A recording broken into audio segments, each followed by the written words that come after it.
ஒரு அடர்ந்த காட்டில் ஓநாய் வாழ்ந்து வந்தது. அதற்கு வசமான மாமிச வேட்டை கிடைத்தது. ஆவலுடன் வேக வேகமாக இரையை தின்றது. அப்போது அதன் தொண்டையில் ஒரு எலும்பு சிக்கிக் கொண்டது. வலி பொறுக்க முடியாமல் ஊளையிட்டு கொண்டே அங்கும் இங்கும் ஓடியது. அப்போது ஒரு கொக்கு எதிரே வந்தது. அதனிடம் சென்று ஓநாய் தனது தொண்டையில் மாட்டிக்கொண்ட எலும்பை எடுத்தால் தன்னிடம் உள்ள ஏராளமான பொன்னையும் பொருளையும் தருவதாக ஆசை வார்த்தை கூறி உதவும்படி மிகவும் கெஞ்சியது.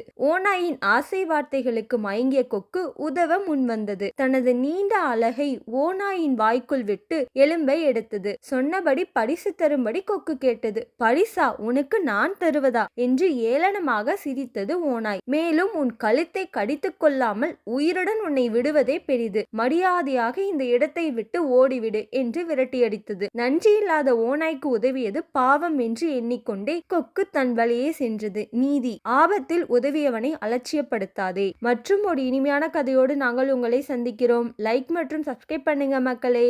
வீடியோ பார்த்த அனைவருக்கும் நன்றி.